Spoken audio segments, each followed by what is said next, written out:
बिस्मिल्लाहिर्रहमानिर्रहीम अस्सलाम वालेकुम and welcome back to me Taqi official. I hope कि आप लोग ठीक होंगे जी। तो अभी मॉर्निंग का टाइम है और जैसा कि मैंने आपसे शेयर किया कि मेरी जो है ना वो हेल्पर नहीं आ रही हैं, उनको डेंगू हो गया है। तो जी मैं जो हूँ ना अब काम का स्टार्ट करी हूँ किचन से। और किचन जो है ना मुझे लगता है मैं सबसे पहले ना हमेशा वैसे जब खुद भी मेरी हेल्पर ना हो और जब भी मैं वैसे खुद भी काम करती थी तो मैं किचन से ही क्लीनिंग का स्टार्ट लेती थी। तो जी यहाँ पे मेरे पास ये ज़बरदस्त सा एस्टोनिश का ग्रीस लिफ्टर स्प्रे है, तो मैं इसके ऊपर ये स्प्रे कर दूँगी ताकि जल्दी से काम जो है वो निमट जाए। और मैं हमेशा किचन क्लीनिंग से ही स्टार्ट लेती हूँ। मुझे लगता है कि किचन सबसे पहले नीट क्लीन हो जाए, आपका स्टोव साफ़ हो जाए, आपके कोई अगर डिशेज़ रखी हैं तो वो वॉश हो जाए, पूरा किचन नीट क्लीन हो जाना तो मुझे बड़ी तसल्ली हो जाती है। फिर मैं बाकी की जो सफाई होती है मुझे लगता है वो आप बाद में भी कर सकते हैं, क्योंकि किचन में कि आपको टाइम पे खाना भी बनाना होता है, बच्चों ने स्कूल से आ जाना होता है। तो यहाँ पर जी मैं सबसे पहले अपना स्टोव बहुत अच्छे तरीके से क्लीन कर लूँगी।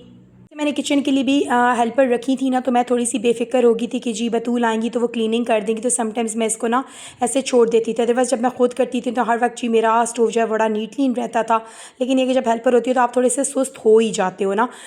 लेकिन ये है कि ये भी एक ज़िंदगी का हिस्सा है और बीमारी भी सबके साथ है। जिस तरह हम लोग बीमार होते हैं, सारी बात है हेल्पर की भी कभी तबीयत ख़राब हो सकती है, कभी कोई एमरजेंसी हो जाती है, तो सारी बातें फिर अपने काम जो है ना वो खुद ही करने होते हैं।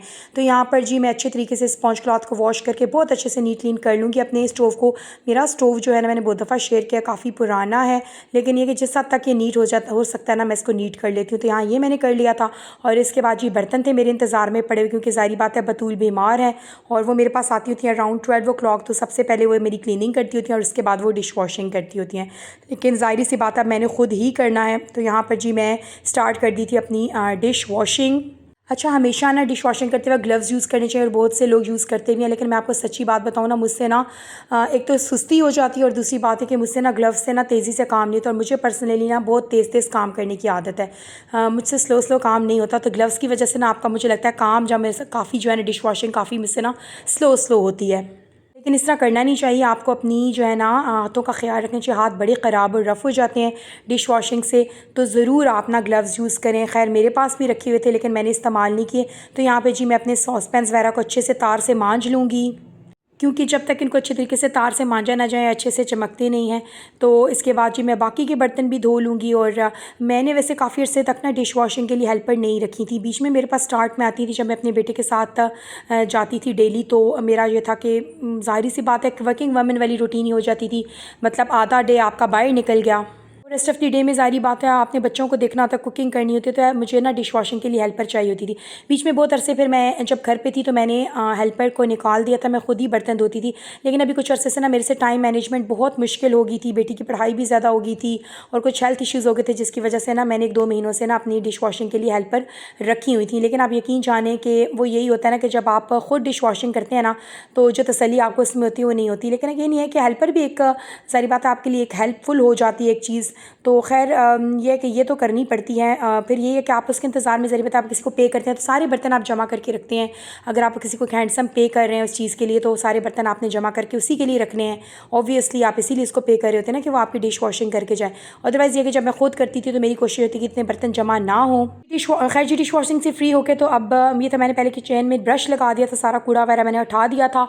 और इसके बाद मैं ये गर्म पानी से ना यहाँ सारा पानी गिरा के और डिश वॉशिंग लिक्विड डालूंगी और मैं बहुत अच्छे तरीके से ना किचन को वॉश कर लूँगी। मुझे मॉपिंग से ज़्यादा मैंने आपसे पहले भी शेयर किया, मुझे ये तरीका बहुत अच्छा लगता है। और ये जो प्लास्टिक के ब्रशेज़ होते हैं ना ये बड़े ही हैंडी होते हैं, बड़े यूज़फुल होते हैं और ये ज़बरदस्त आपकी ना क्लीनिंग करते हैं। तो यहाँ मैं सारा गर्म पानी गिरा दूँगी और इसके बाद जी मैं जो ना इसके ऊपर लिक्विड वॉशिंग लिक्विड डाल दूँगी और बहुत अच्छे तरीके से क्लीनिंग कर दूँगी। अगर ज़रूरत हो तो इसके ऊपर मैं फिर साफ़ पानी भी गिरा देती हूँ। और फिर यह कि समटाइम्स अगर मैं तो नहीं करती लेकिन मेरी हेल्पर जो है ना वो ऊपर से मॉप कर देती है। इससे होता है कि पानी बड़ी जल्दी ड्राई हो जाता है, किचन बड़ी जल्दी जो होता है ना वो आपका सूख जाता है। तो यहाँ मैंने डाइल्यूट करके लिक्विड रखा हुआ होता है, क्योंकि अगर आप बहुत सोपी डालेंगे तो भी इसको निकालना बहुत मुश्किल हो जाएगा। और अगर आप विम वगैरह डालते हैं ना तो विम के निशान पड़ जाते हैं। तो ये जो वॉशिंग लिक्विड होता है ना ये ज़बरदस्त ऑप्शन है, इसके साथ क्लीनिंग भी बहुत अच्छी होती है और आपके ना वाइट डिपॉजिट्स भी नहीं होते आपके फर्श पे। तो ये देखें इस तरीके से ना मैंने बहुत अच्छे तरीके से इसको रगड़ के साफ़ कर लेना, क्योंकि किचन मुझे क्लीन अप करना था। उसके बाद मुझे कुकिंग स्टार्ट करनी होती है और मुझसे जी गंदे किचन में बिल्कुल कुकिंग नहीं थी। मैं बहुत हैरान होती हूँ जो लेडीज़ गंदे किचन में मैंने बहुत ज़्यादा देखी है इस तरह की कि वो गंदे किचन में कुकिंग कर रही होती है, गंदे स्टोव पे कुकिंग कर रही होती है। खैर शायद अपनी अपनी आदत होती है, अपनी अपनी शायद तबीयत का हिस्सा होता है, लेकिन मुझसे तो जी बिल्कुल भी इस तरीके से कुकिंग नहीं होती है।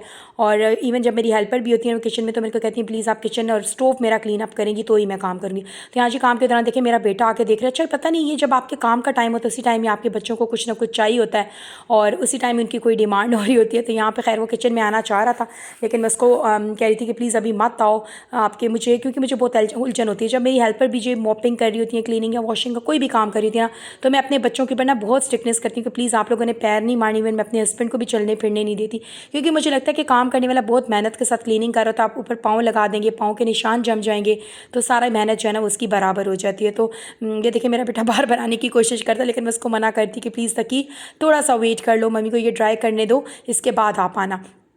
तो यहाँ जो ऊपर से मैंने साफ़ पानी भी डाल दिया था और अच्छे तरीके से मैंने वहाँ पे वाइपर लगा दिया था। अगर आप वाइपर बहुत दबा दबा के लगाते हैं ना ऊपर से आपको फिर मॉप करने की ज़रूरत नहीं पड़ती, क्योंकि लेकिन मेरी हेल्पर बहुत दबा के नहीं लगाती है ना, तो इसलिए मैं इनसे फिर ऊपर से मॉपिंग करवा देती हूँ, वरना पानी की जो है ना वो लाइनें सी फर्श पे पड़ जाती हैं। तो खैर जी अपने जैसा काम तो मुझे लगता है आप जैसी क्लीनिंग तो कोई कर नहीं सकता, लेकिन सारी बात है हेल्पर्स भी मजबूरी हैं।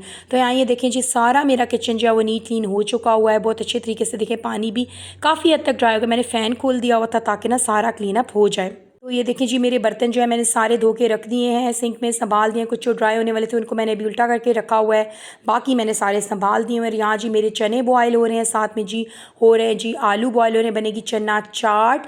और बाकी आपको सारी क्लीनिंग दिखा देती हूँ कि सारा जी किचन काउंटर्स वगैरह मैंने सारे जो है ना वो नीट क्लीन कर दिए थे।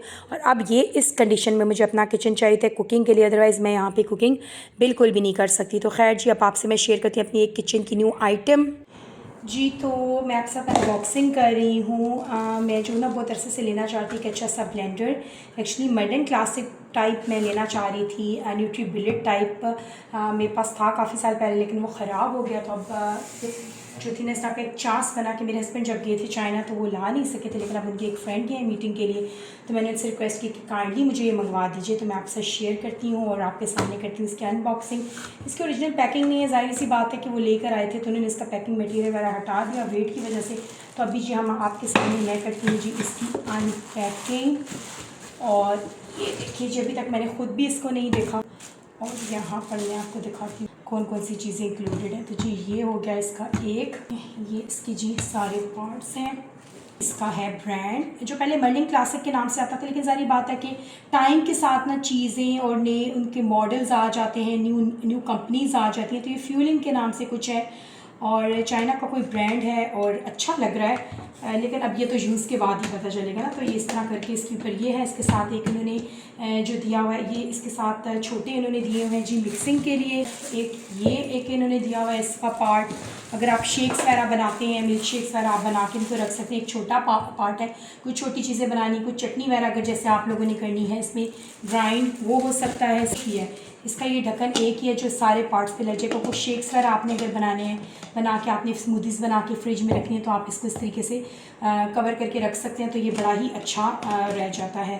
तो ये हो गया, और ये इसके सारे पार्ट्स के ऊपर ना इस तरीके से अटैच हो जाता है। तो एक छोटा है तो मेरे ख्याल में कोई मसाला छोटा आपने ग्राइंड करना है, कुछ चटनी वगैरह बनानी है, और ये एक बड़ा है इसका पार्ट, इसको भी इस तरीके से आप बना के कुछ बना के आप ये तीनों की ये लिड जो है ना वो 3 in 1 है, ये तीनों पे आप लगा के ना इसमें भी कोई चीज़ अगर आपने कुछ चटनी टाइप अगर आपने बनानी है तो उस पर भी आप लिड लगा के ना इस तरीके से इसको रख सकते हैं। तो ये हो गया जी इसका मिक्सिंग का, ड्राई स्पाइसेस के लिए हो गया, ये हो गया जी स्मूदी एंड शेक्स के लिए। और एक और जो थर्ड पार्ट इन्होंने मुझे बड़ा अच्छा लगा है, it's a type of chopper, I don't know खुलेगा कैसे, I don't have an idea.